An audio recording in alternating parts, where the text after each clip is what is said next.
So, you've just opened your very first Redbubble shop and you're not quite sure where to start. The possibilities seem endless. You don't know what to focus on. Or you've got an established shop that you've been working on a while, but you're not making sales and it's turned into this mishmash of different stuff and you want to regain some focus. This video is for you guys. Hey everyone, welcome to my lounge. Yes, I do have a life outside of my office. Thank you very much. If you don't know me, my name is Martine and I bring you content around being a freelance designer, print on demand, passive income, all that good stuff. So if that sounds like something you like, subscribe to the channel. Maybe something I say will be of some use to someone. I get a lot of questions from you guys around print on demand and graphic design, and there's one question I kind of sidestep or give a very brief response to and run away. And one of my most requested videos is about niches, how to research niches, how to find niches. And there's a reason why I've been avoiding doing this video. And that's because I just didn't feel qualified enough to give you anything new, to bring anything to the table to help you find niches. Because honestly, it wasn't how I worked for the longest time. In the beginning, I kind of just didn't have any focus. I was playing around with things, trying things out, experimenting.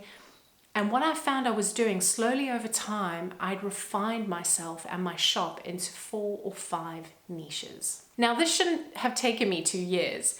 And there's a way that you can find your own niches much quicker and your journey will be a lot smoother. So as you guys know, those who've been with me for a long time, you know I created my very first Redbubble video just over a year ago now. And the reason I did it was because I was seeing so many different content creators around print on demand creating videos for Amazon or other print on demand services, and Redbubble seemed to be very underserved. I love Passive Al. He was the one who got me into creating for Redbubble in the first place and introduced me to print on demand in general. I found his videos super helpful and I opened an account and I was super excited. And when I started making sales, I felt like I had something to add to the conversation from my own experience. Now, there are so many different content creators making Redbubble content, and I encourage you to follow and watch those videos. Because I tell you this, no one person can give you all the answers. Everyone has a unique journey. Yes, we all have similar things we kind of do, but I'm not here to pretend that I have all the answers for you and if you follow all my steps from beginning to end, you'll be successful, because it might not work for you. So I want you to be open-minded, watch these content creators, read different articles, see what other people have to say, their advice, and make your own strategy. Experiment, try different things, and realize that this journey is your own. So saying that, I'm going to give you my niche advice. This is stuff I've found very recently and it seems to be working really well for me. So I hope you enjoy. You've heard this before, guys, but it bears repeating.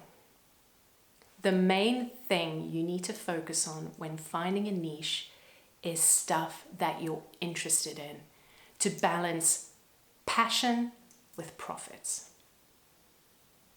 Make you your target audience. Make stuff that you love to create, you would love to buy, you would wear it yourself. It's the perfect route to start with. It just doesn't make sense to jump in on a trending niche because it's doing well, you think you can add to it, but you have no interest in the subject. We're looking at longevity here, and to make the bones of your store, get niches you really care about, and then you can add trending stuff onto that. But let's start at the beginning. So the first thing I want you to do is grab a piece of paper and a pen. We're taking it old school. We're going to do some brainstorming and mind mapping. So on your piece of paper, I want you to write everything that brings you joy in life, all your passions, the things that you love, whether it's coffee or peanut butter sandwiches to sports, amateur photography, everything that you love, all of your passions. Don't edit yourself, keep writing, keep adding stuff, be free. Don't think about niches at this point, just your passions. Go. So now that you've done all that work, get rid of it. No, I'm kidding. So now what we want to do is we want to refine that to 5. Now 5 might seem like too much or too little, but if you can make it as close to 5 as you can, that's the sweet spot. So be really brutal. If you added stuff you kind of only meh about, get rid of it, and you'll be left with a list of 5 things you're truly passionate about. So now that we have a starting point, you might notice that some of your options are very broad, like dogs, and some may be very specific, like astrophotography, for example. So we want to further refine each of these options. We want to drill down. So for example, if dogs is one of your options, think about all the things you love about dogs. Their loyalty, whether you love a specific breed of dog, whether you support rescue dogs. If you love reading, think about the types of books you love, the authors you love, that kind of thing. Really drill down into those somewhat broad niches and passions. Everything you can think of, write them down. No editing, go. So I'm guessing by now, just doing this exercise, the wheels have started turning, something's happening, some ideas are starting to take roots, and you're starting to get an idea of what one of your passions could ultimately become in terms of niches and sub-niches. This is good. This is what we want. If you're finding as you're going through this exercise that you don't really have much to say about a particular niche and it's not really as interesting as you thought, go back to your original list, bring something else in, and do it all again. My cats are playing in the lounge. Sorry for the noise if it is coming through. Okay, so we've identified our passions.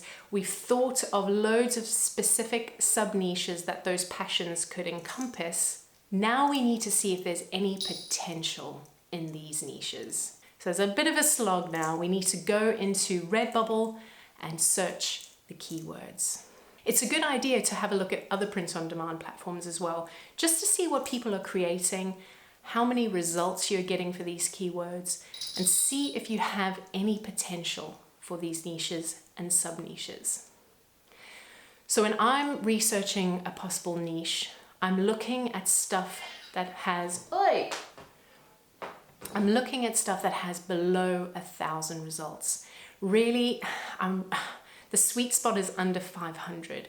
If you see something that has about 1,000 results, but you think you can bring something new or compete in that niche, go for it. But any more than that, that's up to you. But for me, I look for stuff that has less than 1,000, preferably less than 500. See what other people are creating in that niche and see if we have any potential to compete.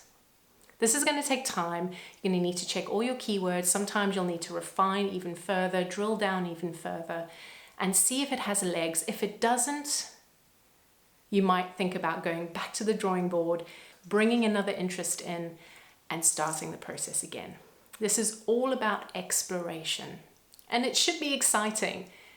You should be excited at the possibilities, and when you find something you're really interested in, you do your research and you find it's a very untapped niche, that's just a gold mine for you. And that's what we want. But it's not always going to be possible. Just remember that. Just be realistic. Now, let's drill down even further. So now that we have our 5 niches and all the possible sub-niches below that, there is 2 more ways we can differentiate against the competition. So the first way is think about the tone of voice you want to portray in your designs. So tone of voice is used a lot by brands in their marketing. So a legal firm will have a very serious tone of voice, whereas a pet supply company is going to be a little bit more playful.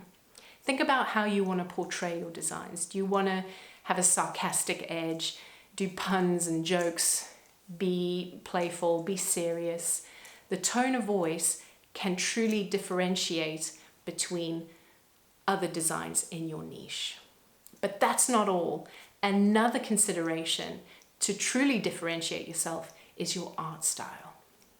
So art style can be anything from retro, monochrome, geometric, feminine, which is floral and flowy, that kind of stuff. And if you have a specific art style, you can make your shop look awesome, like a proper branded store, which is always a plus. I realize not everybody's shops are going to have that kind of look and feel, but it can truly make you look professional.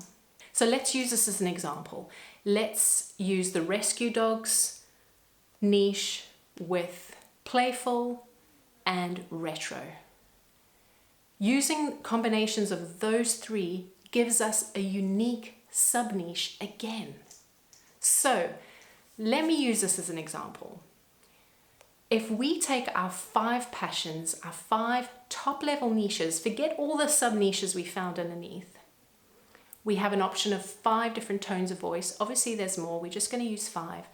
And then we've got 8 options for art style. Obviously there's more again. So all of this gives us 200 sub-niches. Now that should blow your mind. This all came from your original 5 passions. So it really opens your mind to the sheer volume of untapped niches out there. So don't worry about what other people are doing. Don't worry that you've missed a certain niche that really, really blew up, because everybody with their 5 unique passions, whatever they may be, can have hundreds and hundreds and thousands of potential sub-niches to draw from. So be excited about yourself, your own interests, and see how you can grow your Redbubble shop just using you. Now, I'm never one to cement myself too firmly into one thing. So if you find you're having some success, you've kind of outgrown a niche, it's not really working, you're not really interested in it anymore, or maybe it's stopped being profitable, either rework it, morph it into something else, or get rid of it. Bring something else to the table. Remember, you always be learning, always be experimenting in your shops. But a good way to start is starting with you and your own passions. Be your own target audience. So stop trying to find other people's niches or trend chasing. Trend chasing is one of those things where you don't really have a plan for your shop. You're just trying to jump on the next trend. You're searching all the keyword tools. When I do that, I feel like I'm a step behind, that I'm chasing. I'm chasing this elusive golden unicorn that sometimes I manage to just slap on the rump. But for the most part, it's just, I've missed it. Don't run your shops like that. Have good bones, a good grounding for your store, and then use trends and seasons to accentuate what you already do. That's the best advice I can give. But as I say, don't take just my word for it. Have a look at what other people are doing. Have a look at their journey and make one of your own. That's all I have today, guys, and I'll see you very soon. Later.